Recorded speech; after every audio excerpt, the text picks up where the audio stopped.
Hello everyone, welcome to back my channel. I hope everyone is having a wonderful day. Before starting the video, please go ahead and hit the subscribe button and give this video a thumbs up. JJ is next to give evidence, but he shocks the courtroom with what he says.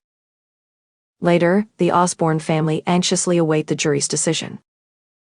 Meanwhile, Martha heads into the hutch, but Marie realizes that she's confused and tries to help her. Jez's name is mentioned and Martha becomes agitated. Later, Prince is worried about Dilly, and he seeks answers when he bumps into Jez and Sienna. Jez insists that Dilly doesn't want to be found, so Prince should move on. Elsewhere, Rex takes Dodger out on a job. It's revealed that Rex has been getting Dylan hooked on drugs and isolating him from his family. The tension in Hollyoaks Village was palpable. The recent events had left everyone on edge, and JJ's involvement in the drama had people whispering in hushed tones. For weeks, the mystery surrounding the night of the fire at the dog in the pond had dominated every conversation. Now, with the police investigation intensifying, JJ's testimony promised to shed light on what really happened that fateful evening.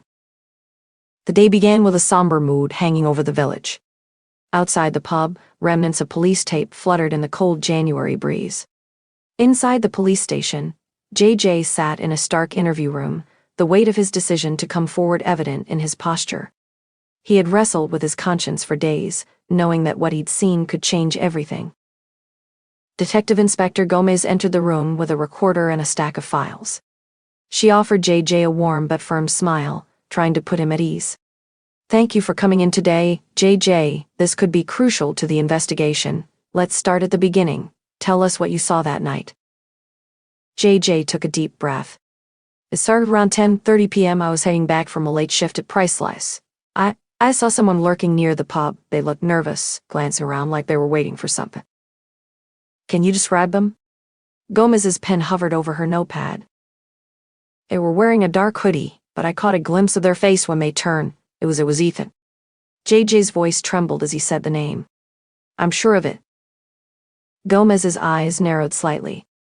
Ethan, a known associate of the McQueen family, had been under suspicion for various petty crimes, but nothing of this magnitude. What happened next? "I saw him pull something out of his bag. It looked like a canister. I didn't think much of it at first, but then he went around the side of the pub, near the bins. I followed him, trying not to be seen." JJ paused, clearly reliving the terrifying memory. "Go on," Gomez prompted gently.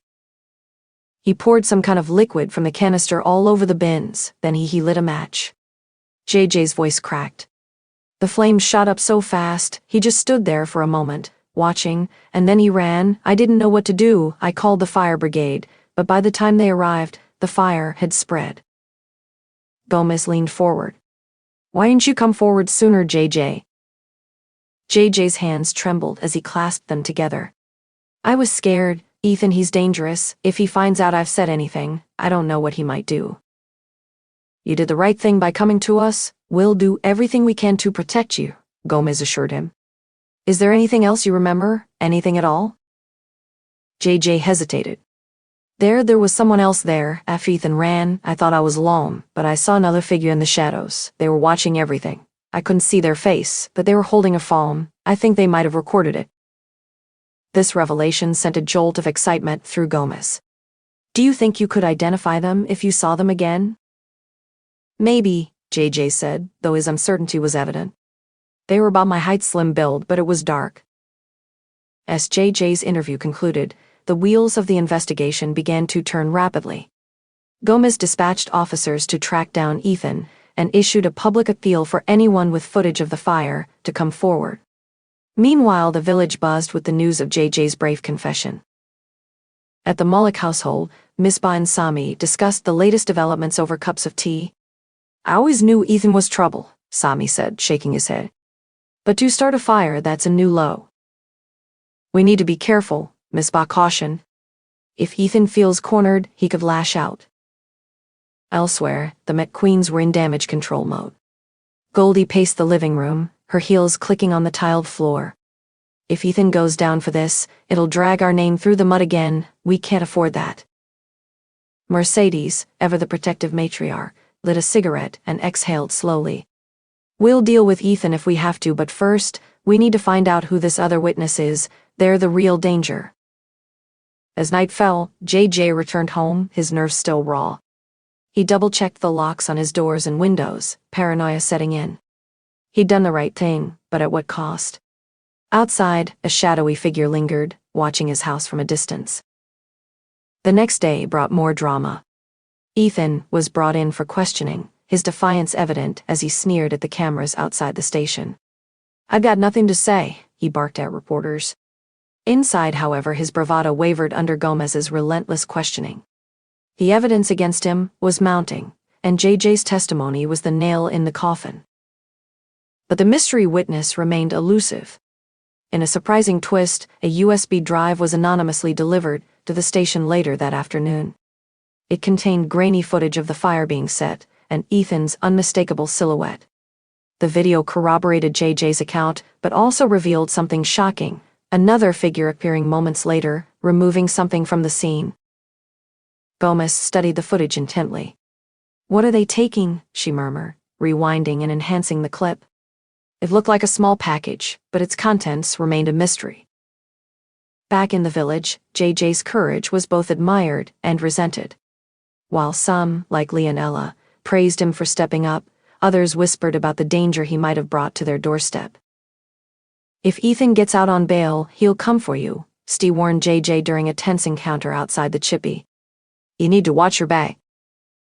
JJ nodded, his resolve hardening. "I'm not going to let him intimidate me. I'm doing what's right." As the week progressed, the fallout from JJ's testimony continued to ripple through Hollyoaks. Ethan's allies scrambled to cover their tracks, while Gomez and her team pursued every lead. The identity of the mystery figure in the shadows became the key to unraveling the entire plot. In a climactic scene, JJ confronted Ethan in a chance encounter at the park. "Why did you do it?" JJ demanded, his voice shaking with anger. Ethan smirked, but there was a flicker of fear in his eyes. "You think you're a hero, don't you? You have no idea what you've gotten yourself into." "Tell that to the police," JJ shot back, his courage shining through. As the confrontation ended, JJ walked away, knowing he'd made an enemy for life. But he also knew he'd taken a stand for the truth, and in a village like Hollyoaks, that was no small feat. The drama was far from over, but for now, JJ had done his part to bring justice to the village. Thanks for watching this video, and please subscribe our Hollyoaks Update YouTube channel for more update news.